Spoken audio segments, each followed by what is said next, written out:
दोस्तों नमस्कार। KRST education YouTube channel पर आपका स्वागत है। दोस्तों हम लोगों ने अभी तक पढ़ा भाषा की उत्पत्ति के बारे में, हिंदी की उत्पत्ति के बारे में। अब धीरे धीरे हम लोग व्याकरण की तरफ चलेंगे।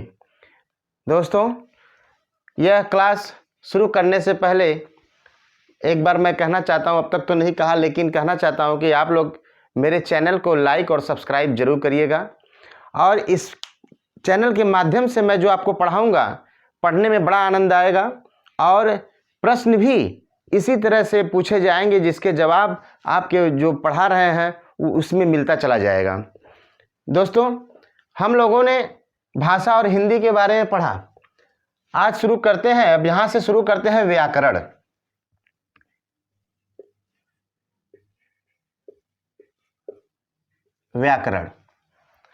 व्याकरण की उत्पत्ति के बारे में पहले जान लेते हैं कि व्याकरण की उत्पत्ति कैसे हुई है, किन किन उपसर्ग से, किस धातु से, किस प्रत्यय से कैसी हुई है, उसको थोड़ा समझना जरूरी है।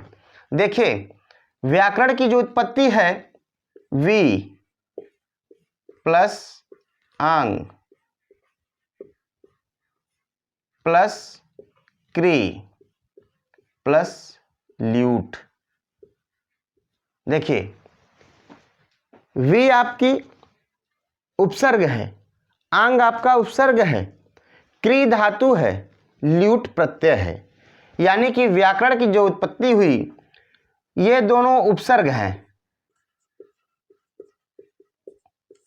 वी आंग आपका उपसर्ग है, क्री धातु है और ल्यूट आपका प्रत्यय है। ये व्याकरण का प्रश्न में पूछा जाता है कि व्याकरण में कितने उपसर्ग हैं, कौन कौन से उपसर्ग हैं। तो व्याकरण में शब्द में उसमें वी और आंग उपसर्ग है, क्री धातु है और ल्यूट प्रत्यय है। व्याकरण के अंग, व्याकरण के अंग, व्याकरण के अंग कौन कौन से हैं? वर्ण है, शब्द है, पद है, इसके बाद आपका वाक्य है। व्याकरण की यह अंग है, वर्ण, शब्द और पद और वाक्य। इसमें देखते हैं कि अब हम लोग धीरे धीरे अपने वर्णमाला को शुरू करते हैं। चलते हैं आगे, देखते हैं कि वर्णमाला क्या है।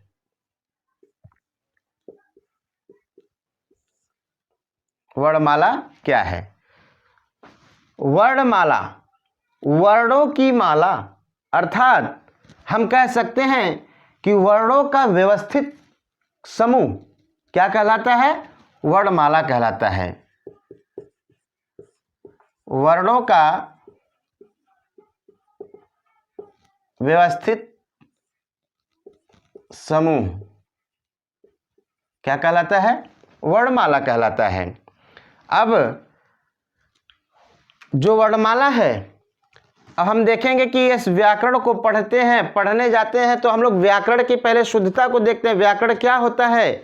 व्याकरण की परिभाषा बचपन से आप लोग पढ़ते चले आ रहे हैं, परिभाषा तो पूछी नहीं जाएगी, फिर भी उसको जानना जरूरी है। व्याकरण की परिभाषा होता है शुद्ध पढ़ना, शुद्ध लिखना, शुद्ध बोलना और शुद्ध समझना। यही क्या कहलाता है? व्याकरण कहलाता है। व्याकरण जो है वी प्लस आंग उपसर्ग, क्री धातु और लीट प्रत्यय से बना हुआ है। व्याकरण के जो अंग हैं वर्ण, शब्द, पद, वाक्य है। वर्णमाला वर्णों का व्यवस्थित समूह क्या कहलाता है? वर्णमाला कहलाता है।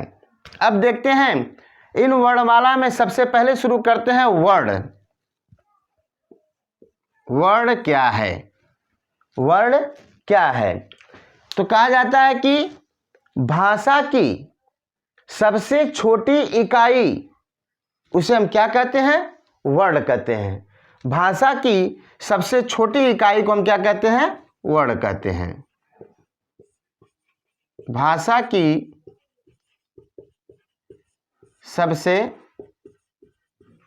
छोटी इकाई क्या कहलाती है? वर्ण कहलाती है। अब देखिएगा इसी प्रश्न को कैसे घुमा के पूछता है। देखिए, लिखित भाषा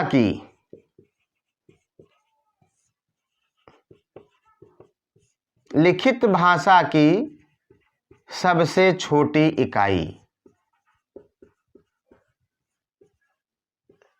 लिखित भाषा की सबसे छोटी इकाई क्या है? वर्ण है। यह ध्यान रखिएगा कि भाषा की सबसे छोटी इकाई भी वर्ण है, लिखित भाषा की सबसे छोटी इकाई भी क्या है? वर्ण है।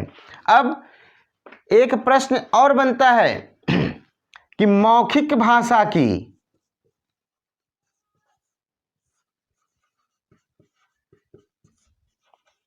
सबसे छोटी इकाई,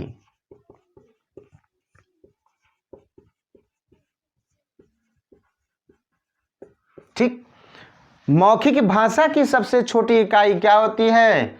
ध्वनि। क्या कहलाती है? ध्वनि। कैसे? एक बार ऐसे भी इसको हम कह सकते हैं कि ध्वनि किसे कहते हैं, तो मौखिक भाषा की सबसे छोटी इकाई क्या कहलाती है? ध्वनि कहलाती है। इसी ध्वनि मौखिक को जब लिखित रूप में हम लाते हैं तो वही हमारा क्या हो जाता है? वर्ण कहलाता है। जब मौखिक भाषा को हम लिखित रूप में परिवर्तित करते हैं तो वही हमारा क्या हो जाता है? वर्ण कहलाता है। इतना समझ में आ गया? नेक्स्ट, अब देखते हैं इस वर्ण के बाद ध्वनि आई, ध्वनि के बाद आते हैं शब्द। वर्ण से क्या बनते हैं? शब्द। एकदम इसको समझ गए, फिर इसको समझ जाएंगे। कैसे? शब्द किसे कहते हैं? शब्द किसे कहते हैं? तो कहेंगे वर्णों का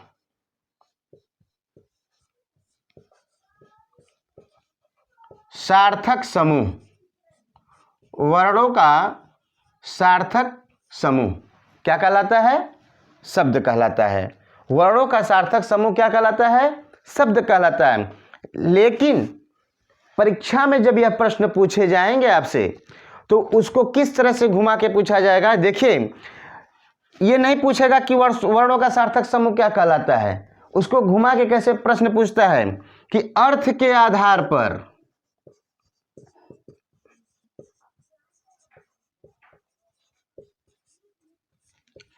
अर्थ के आधार पर भाषा की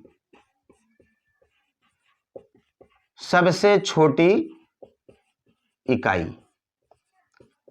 देखिए प्रश्न कैसे घुमाया। अर्थ के आधार पर भाषा की सबसे छोटी इकाई क्या है? तो आपका उत्तर होगा शब्द। क्या होगा? शब्द। इसे हम कहेंगे कि अर्थ के आधार पर है। अर्थ के आधार पर भाषा की सबसे छोटी इकाई क्या होती है? शब्द होती है। अब धीरे धीरे आते हैं हम लोग शब्द से फिर क्या बनता है? वाक्य। परिभाषा बताना हमारा तात्पर्य नहीं है। तात्पर्य हमारा यह है कि प्रश्न को किस तरह से पूछा जाता है उसको जानना और समझना जरूरी है। देखिए, अब वाक्य क्या होता है? शब्दों का सार्थक समूह। शब्दों का सार्थक समूह क्या कहलाता है? वाक्य कहलाता है। शब्दों का सार्थक समूह क्या होता है? वाक्य होता है। लेकिन अब प्रश्न कैसे बनेगा? प्रश्न को जानना जरूरी है। प्रश्न पूछता है कि भावार्थ के आधार पर,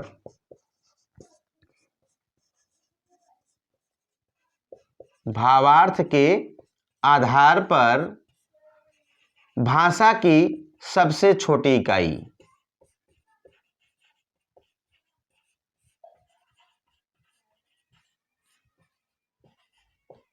भावार्थ के आधार पर भाषा की सबसे छोटी इकाई क्या कहलाती है? वाक्य कहलाता है। अब ये समझिए कि यहाँ पर हम शब्दों का सार्थक समूह हम तो जान रहे हैं कि वो वाक्य हो गया, लेकिन अब भावार्थ के आधार पर कह दिया तो कैसे हमें नहीं पता रहेगा, नहीं जानकारी रहेगी तो हम उत्तर को गलत टिक करके आ जाएंगे।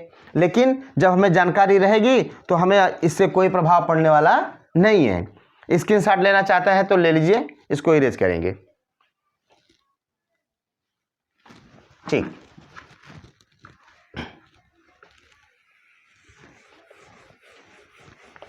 अब हम लोगों ने पढ़ा वर्ड, शब्द, वाक्य, ध्वनि। अब एक आता है पद। पद क्या होता है, एकदम सही ढंग से इसको समझिएगा। पद शब्द ही होता है। जब कोई शब्द अकेले रूप में अकेले लिखा जाता है, जब कोई शब्द अकेले होता है तो वह शब्द होता है, परंतु जब वही शब्द किसी वाक्य में जुड़ करके उसके भाव को प्रकट कर देता है तो उसे हम क्या कहते हैं, पद कहते हैं। हाँ, पद। अब जैसे कि राम एक शब्द है। राम क्या है, एक शब्द है एक शब्द है, जाता एक शब्द है, बाजार एक शब्द है। अब यह पद रूप में कैसे बनता है, जब यही शब्द किसी वाक्य में जुड़ करके उसके भाव प्रकट करे, उसका कोई अर्थ प्रकट करें, तो उसे हम क्या कहते हैं, पद कहते हैं। जैसे राम बाजार जाता है। ठीक, अब राम क्या हो गया, ये एक अच्छा वाक्य बन गया जो कि भाव प्रकट किया, अर्थ प्रकट किया, सभी एक दूसरे के पूरक बनते जा रहे हैं। तो इस तरह से कहेंगे कि राम क्या हो गया, पद हो गया। बाजार क्या हो गया, पद हो गया। जाता क्या है, पद है, यह भी एक पद है। जैसे राम क्या है, संज्ञा है। राम क्या है, संज्ञा है, और उसे कर्ता भी कहेंगे। पद का बोध कराया कि नहीं कराया। इसलिए हम कहते हैं कि पद, जब कोई शब्द अकेले हो तो वह शब्द कहलाता है, वही शब्द जब किसी वाक्य में जुड़ करके उसके अर्थ और भाव को प्रकट करते हैं तो वह क्या कहलाता है, पद कहलाता है। एक और आता है वाक्यांश। वाक्यांश, ठीक, वाक्यांश क्या है, जब दो या दो से अधिक शब्द मिले, पर जब दो या दो से अधिक शब्द मिले पर पूरे के अर्थ का बोध न कराएं तो उसे क्या कहते हैं, वाक्यांश कहते हैं। जब दो या दो से अधिक शब्द मिले पर सभी का अर्थ बोध न कराए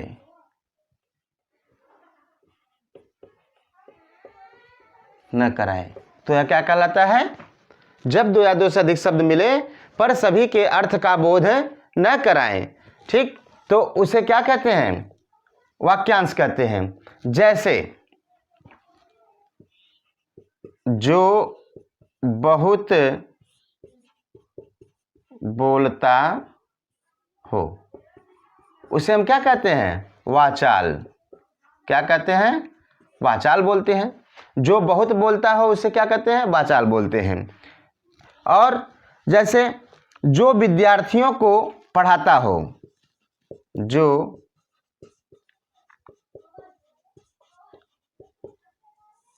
विद्यार्थियों को पढ़ाता हो, जो विद्यार्थियों को पढ़ाता हो उसे हम क्या कहेंगे, अध्यापक।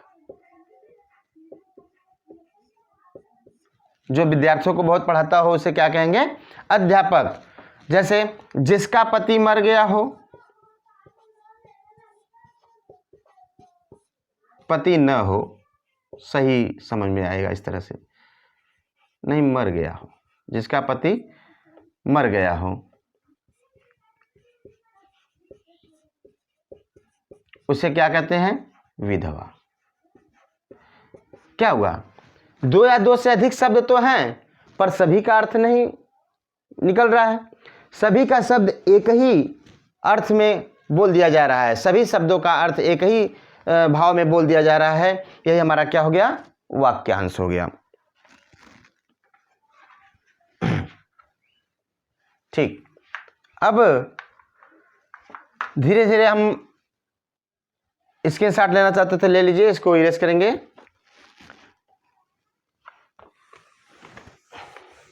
अब वर्णमाला को हम लोग पढ़ते हैं, वर्णमाला को आगे बढ़ाते हैं। जैसे वर्णमाला कितने हैं, कुल वर्णमाला की संख्या कितनी है,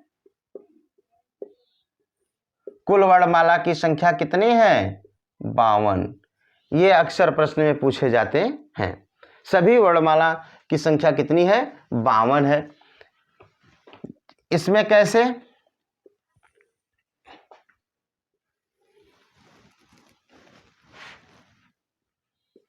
11 स्वर, 33 व्यंजन,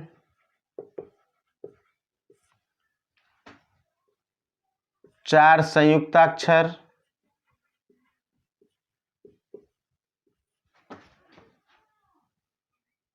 2 द्विगुणित,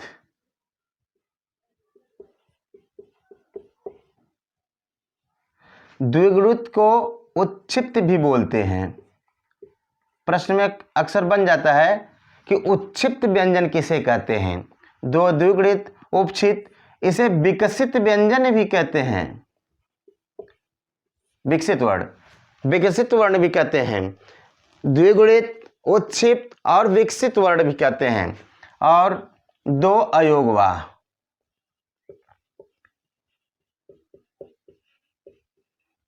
2 अयोगवाह, 11 स्वर, 33 व्यंजन, 4 संयुक्ताक्षर, 2 द्विगुणित, 2 अयोगवाह, 11 33 44 48 2 50 2 52। तो हुआ ना कि 11 स्वर, 33 व्यंजन, 4 संयुक्ताक्षर, 2 द्विगुणित, 2 अयोगवाह, वर्णमाला की संख्या 52 है। ये बहुत महत्वपूर्ण पार्ट है जो कि वर्णमाला का सभी एग्जाम में लगभग 7 से 8 प्रश्न जरूर पूछे जाते हैं। वर्णमाला को पूरे देखा जाए तो बहुत ही महत्वपूर्ण पार्ट होता है। अब स्वर, स्वर क्या होता है, स्वर किसे कहते हैं, ऐसे वर्ण जिनका उच्चारण करने के लिए किसी अन्य वर्ण की आवश्यकता नहीं होती है, उसे हम क्या कहते हैं, स्वर कहते हैं। स्वर क्या होता है, या ऐसे वर्ण जो अपने आप में स्वतंत्र हो, किसी दूसरे पर निर्भर न हो, उसे हम क्या कहते हैं, स्वर कहते हैं। इन स्वर वर्ण को अक्षर भी कहते हैं। अक्षर मतलब कि जिनका और भी क्षय न हो सके, जिसको और भी मैं किसी और खंड में नहीं बांट सकता, इसलिए वह क्या होता है, अक्षर होता है। जिनका और भी क्षय न हो उसे हम अक्षर कहते हैं। तो स्वर हमारा क्या है, यह स्वरों की संख्या 11 है। अच्छा, व्यंजन क्या होता है, ऐसे वर्ण जिनके उच्चारण के लिए मुझे किसी अन्य वर्ण की आवश्यकता पड़ती है, या यह परतंत्र होते हैं। व्यंजन वर्ण क्या होते हैं, परतंत्र होते हैं। किस पर, स्वर वर्णों पे। स्वर के माध्यम से व्यंजन को बोला जाता है। स्वर स्वतंत्र है, यह परतंत्र है। स्वर को बोलने में जो हमारे मुख की नलिकाएं जो सब है इसमें, वह किसी अवरुद्ध के बिना आराम से बोली जाती हैं। लेकिन व्यंजन होता है, इसमें स्वर तंत्रिकाएं जो होती हैं इसमें, उसमें अवरुद्ध होता है, यह बिना स्वर के नहीं बोला जाता। जैसे स्वर 11 कौन कौन से हैं, ओ, आ, लघु ई, दीर्घ ई, लघु उ, दीर्घ उ, री, ए आई, ओ औ। ये क्या है? 2 2 4 5 2 7 2 9 2 11 स्वरों की संख्या क्या हो गई? 11 स्वर हो गए। इन्हें पहले इन्हीं स्वरों को 13 स्वर के रूप में देखते थे। वर्तमान में अब 11 स्वर होते हैं हिंदी में, क्योंकि इसमें दीर्घ री,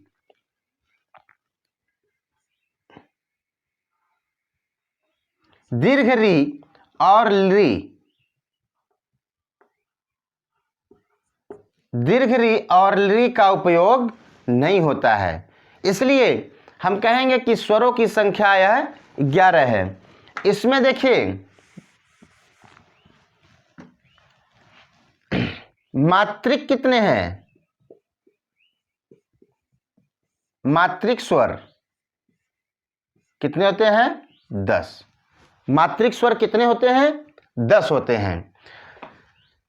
अ को छोड़कर देखिए, आ की मात्रा छोटी ई, बड़ी ई, छोटा ऊ, बड़ा ऊ, री, ए आई, ओ औ। ए की मात्रा, आई की मात्रा, ओ की मात्रा, औ की मात्रा, अर्थात ये 10 जो होते हैं